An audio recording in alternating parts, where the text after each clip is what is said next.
Hey everyone, Faizan from Explore out here, and today I'm going to summarize and review an article from the National Geographic Magazine.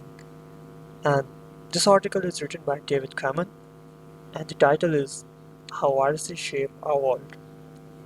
It is a quite extensive article, so I divided it into several points, and now I'm going to go through all of them. David starts the article by saying that viruses come and go. Polio, Ebola, AIDS, Zika virus, they all came and go. In fact, we live in a world of viruses. The oceans alone are abundant with viruses. Mammals and non-mammals, plants, bacteria, and every other possible host carry enormous number of viruses. We couldn't continue without them.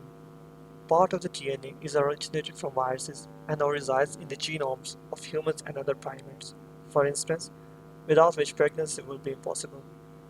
Also, some of the genes regulate the immune system, resist cancer, important facts only now beginning to be understood.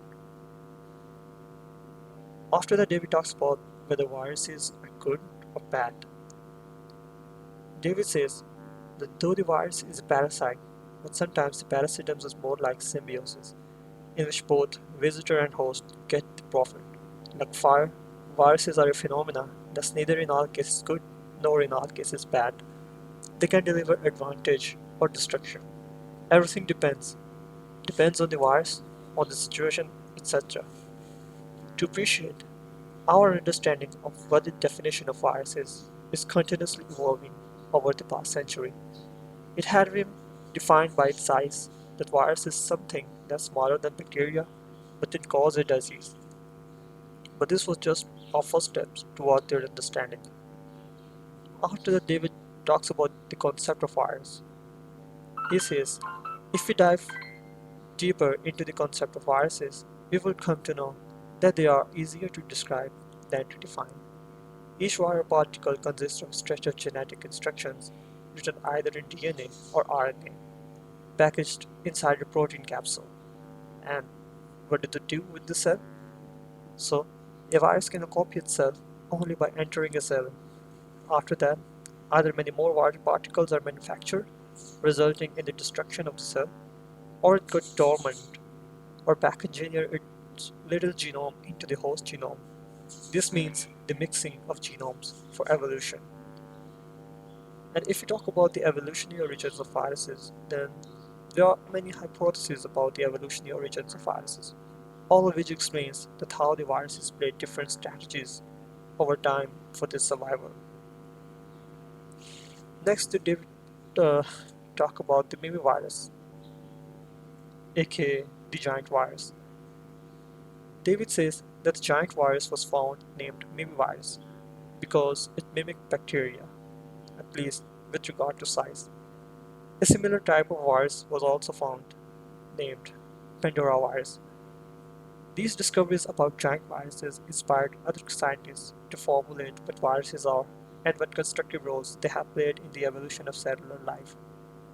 Virus had inadequate definitions for itself, but that did change with the virus cell concept that takes the concept of virus to another level. Another view is that viruses are the preeminent font of genetic diversity. Before writing this article, David met with another researcher, Thierry Hedman, and when he met with Hedman, he says he told him about Synctin1 and Synctin2 that are viral genes which are part of human genome and they are important for human pregnancy. Before moving forward, we have to understand what a retrovirus is, the whole concept of retrovirus. Davis says that backward operating viruses, which make DNA from RNA instead of the vice versa, are called retroviruses. Some retroviruses infect reproductive cells, and in the consequence, 8% of the human genome consists of this viral DNA. These viruses now raise new questions about evolution. Thierry Hedman said, our genes are not only our genes are also retroviral genes. After that, David talks about the contribution of these viruses. He says The other contributions of these retroviruses are storing information within neural networks, protecting embryo from viral infections in fetal development. And if 8% of our genome is retroviral DNA, that means that these viruses are a part of our being. The downside is that sometimes a spillover can happen, resulting in human infectious diseases. David concludes the article something like this.